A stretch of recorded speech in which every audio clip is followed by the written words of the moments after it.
दिल्ली में पिछले 10 सालों से हज हाउस के लिए जो काम होना है, द्वारका इलाके में एक जगह अलॉट की गई है डीडीए के ज़रिए दिल्ली सरकार को, और उसके बाद वहाँ पर हज हाउस बनना है क्योंकि एयरपोर्ट के करीब है द्वारका। उसको लेकर कई बार कोशिश की गई, वहाँ पर बुनियाद रखी गई, काम शुरू किया गया, लेकिन उसके बाद बार बार काम रुक जाता है। अब एक लेटर ऐसा सामने आया है जिसकी लैंग्वेज को लेकर सवाल उठना वाजिब है। जिस तरह से उसमें लैंग्वेज का इस्तेमाल किया गया है, पूरा लेटर आप अपने टीवी स्क्रीन पर देख रहे होंगे।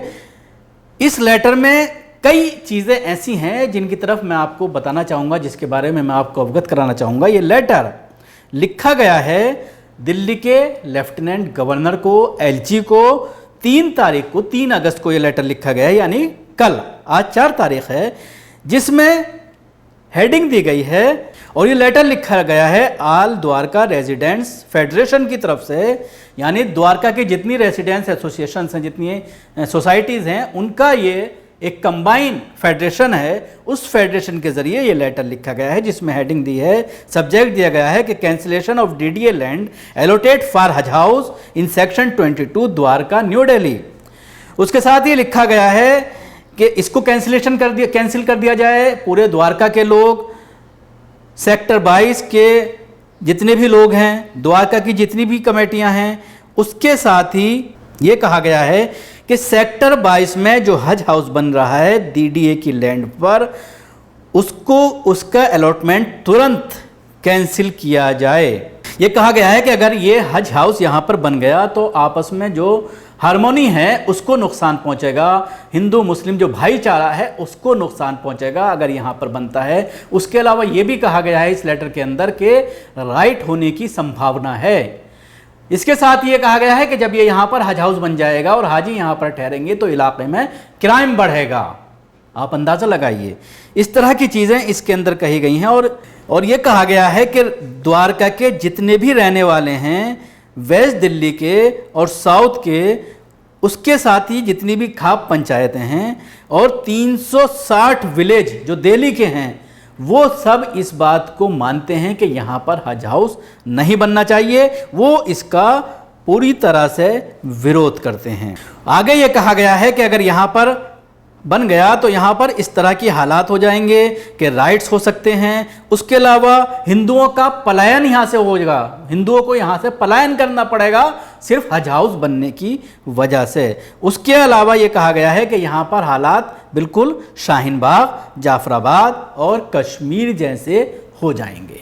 एक पैराग्राफ बहुत इंपॉर्टेंट है इसमें, जिसको मैं आपको पढ़कर सुना चाहूँगा इंग्लिश में। There is strong apprehension that the brotherhood, harmony and peace in the society apart from law and order will be disturbed if the said Haj house is allowed to construct in Dwarka, and furthermore there will be a very possibility of riots, migration of Hindus and repetition of situation like Shaheen Bagh, Jafrabad and Kashmir। आप अंदाज़ा लगाइए, इस तरह का letter एक residence welfare association के ज़रिए, federation के ज़रिए, जिसके अंडर में पूरा इलाके की एसोसिएशन आती हैं, रेजिडेंस एसोसिएशन। जाहिर सी बात है द्वारका में सिर्फ ऐसा ही नहीं है कि गैर मुस्लिम ही मौजूद हैं, बल्कि मुसलमान भी हैं। कई गांव ऐसे हैं जो मुसलमानों के हैं, द्वारका में मसाजिद मौजूद हैं। उसके बावजूद इस तरह की लैंग्वेज का इस्तेमाल करना ये दर्शाता है कि किस तरह से लोगों के जहनों में इस्लाम के ख़िलाफ़ और मुसलमानों के ख़िलाफ़ नफ़रत का जहर मीडिया ने, ख़ासतौर से इलेक्ट्रॉनिक मीडिया ने भर दिया। यानी अगर हज हाउस बनेगा, और हज हाउस का ऑपरेशन कितने दिन होता है?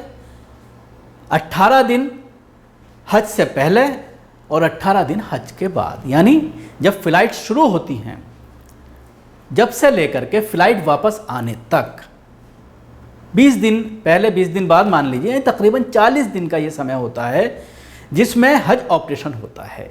उसके अलावा 10.5 महीने पूरा खाली पड़ा रहता है हज हाउस, कोई नहीं आता हज हाउस में।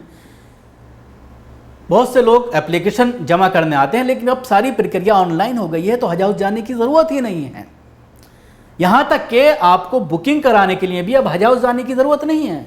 ऑनलाइन सारी पेमेंट ट्रांसफ़र हो जाती है और उसके बाद जब आपको बुकिंग करानी है तो उसका प्रोविज़न भी ऑनलाइन दिया हुआ है। सिर्फ वहाँ पर जा कर के हज से पहले 2 दिन पहले पासपोर्ट और टिकट कलेक्ट करने होते हैं और उसके बाद एयरपोर्ट पहुंचना होता है। दिल्ली के जितने भी हाजी हैं वो हज हाउस में नहीं ठहरते।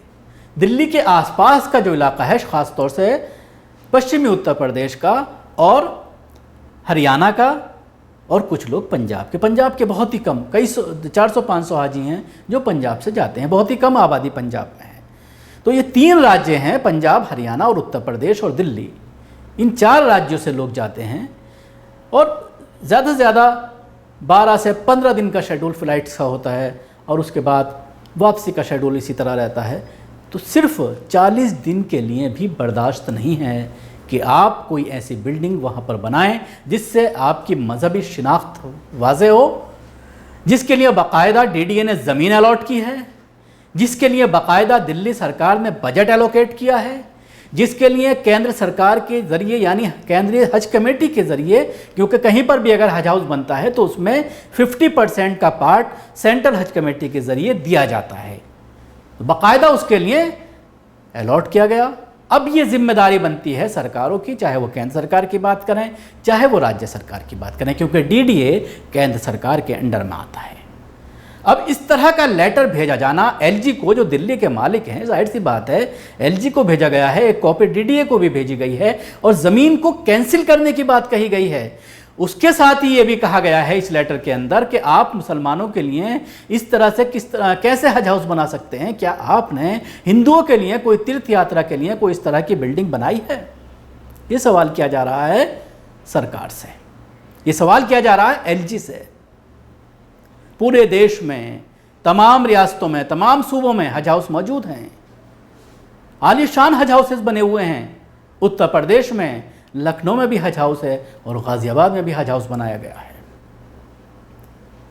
उसके अलावा तमाम राज्यों में हज हाउस हैं, क्योंकि हज हाउस में स्टेट हज कमेटी का दफ्तर होता है, वहाँ पर स्टाफ जो उनका होता है वो काम करता है। जब से एप्लीकेशन सबमिशन का सिलसिला शुरू होता है तब से वहाँ पर सिर्फ स्टाफ ही मौजूद होता है, बहुत ही कम इक्का दुक्का लोग आते हैं अपने काम, जिनको ज़रूरत होती है, कोई मामला अटक जाता है, किसी तरह की कोई दिक्कत आती है तो वो आते हैं।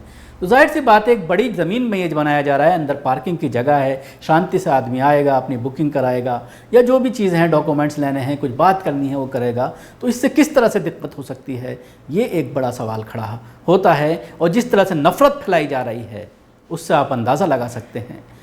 अब ये देखने वाली बात होगी कि इस मामले में दिल्ली सरकार क्या एक्शन लेती है, उसके साथ ही एलजी क्या एक्शन लेते हैं, या फिर ये एक पूरी सोची समझी साजिश है। जिस तरह से उस इलाके के जो आउटर दिल्ली के जो एमपी हैं साहिब सिंह वर्मा के बेटे, उनके ज़रिए जिस तरह से जहर उगला जाता है और उन्हीं के ज़रिए एक लिस्ट बना करके दी गई है कि कितनी अवैध ज़मीनों पर मसाजिद को बनाया गया है, लेकिन जब उनसे सवाल किया जाता है, जब उसके डॉक्यूमेंट दिखाए जाते हैं तो उसके बाद वो बैकफुट पर आ जाते हैं। उन्हीं के ज़रिए ऐसा लगता है कि पूरी साजिश रची गई है, जानबूझ करके ये लेटर जारी कराया गया है ताकि उसको रोका जा सके। अब कुछ भी बैद नहीं है केंद्र सरकार से कि शायद अब ये हज हाउस ना बन पाए।